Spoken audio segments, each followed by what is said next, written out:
गांव की उस ठिठुरती सर्द रात में जहां पड़ोस के घरों से बच्चों के हंसने की आवाजें आ रही थीं, वहीं रामलाल के घर में मौत जैसा सन्नाटा पसरा था।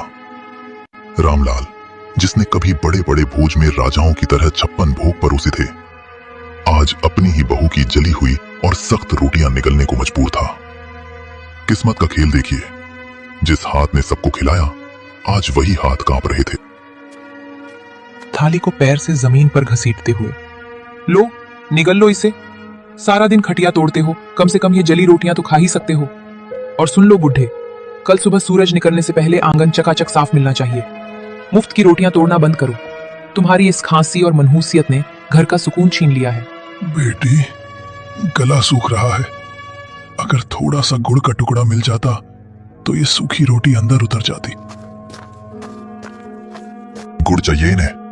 अरे अपनी औकात देखिए, जब से मां गई है तुम हमारे सिर पर बोझ बन गए हो। सच तो यह है कि तुम्हें भी मां के साथ ही चले जाना चाहिए था। अब यहां हमारे टुकड़ों पर पल रहे हो और नखरे ऐसे जैसे अभी भी किसी रियासत के रसोइये हो। बेटा, जिस दिन तू पैदा हुआ था उस दिन मैंने पूरे गांव को घी के लड्डू खिलाए थे। तुझे अपनी हथेलियों पर छांव देकर बड़ा किया। क्या यही दिन देखने के लिए मैंने तुझे काबिल बनाया था? तभी 7 साल का पोता गोलू दौड़ता हुआ आता है और रामलाल के गले लग जाता है। उसकी आंखों में गुस्सा और दुख दोनों है। पापा, आप दादाजी को ऐसे क्यों बोल रहे हो? जब मुझे डर लगता है तो यही दादाजी मुझे अपनी गोदी में सुलाते हैं। माँ, आपने इन्हें जली हुई रोटी क्यों दी? क्या आप मुझे भी बड़े होकर ऐसी ही रोटी दोगी? चुप कर गोलू, तू नहीं जानता, ये बूढ़े लोग सिर्फ परेशानी बढ़ाते हैं। जा अपने कमरे में। नहीं जाऊंगा। पापा, दादाजी बोझ नहीं है, ये तो हमारे घर का आशीर्वाद है। आप कहते हो ना कि ये आपके टुकड़ों पर पल रहे हैं, पर दादाजी ने तो मुझे बताया था कि ये घर और ये खेत उन्होंने अपनी मेहनत से बनाए हैं।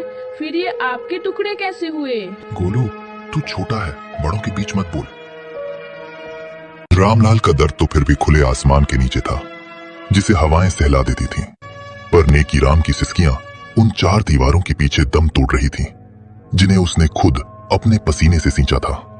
उसका बेटा पवन और बहू शीला ने उसे घर के पीछे एक ऐसे स्टोर रूम में फेंक दिया था जहां कबाड़ और मकड़ी के जालों के सिवा कुछ न था।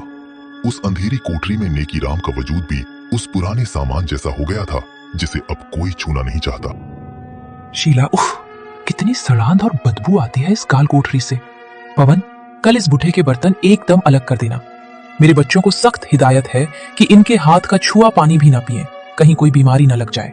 और हाँ, आज इन्हें रात का खाना मत देना, सजा मिलनी चाहिए इन्हें। आज गलती से इन्होंने दीवान खाने के सोफे पर हाथ रख दिया था, सारा सोफा गंदा कर दिया। बेरहमी से कमरे के अंदर झांकते हुए, बिल्कुल सही कह रही हो शीला। पिताजी, आपकी वो पुरानी डायरी और वो टूटा हुआ चश्मा मैंने आज सुबह ही कूड़े के ढेर में फेंक दिया है। अब आपको पढ़ने लिखने की क्या जरूरत? आप बस इस अंधेरे कोने में पड़े रहिए और अपनी मौत का इंतजार कीजिए। हमारी जिंदगी में दखल देना बंद कर दो। बेटा पवन, अपनी जवानी की एक एक पाई जोड़कर मैंने ये आलीशान घर बनाया था ताकि तू और तेरे बच्चे सुकून से रह सके। आज उसी घर का एक कोना मुझे नसीब नहीं। आज मुझे ही तू कूड़ा कह रहा है। जिस चश्मे से मैं तुझे पढ़ते हुए देखता था उसे ही फेंक दिया। तभी नेकीराम की 6 साल की पोती पिंकी चुपके से कमरे में दाखिल होती है। उसके हाथ में एक छोटी सी पानी की बोतल और अपनी टिफिन से बची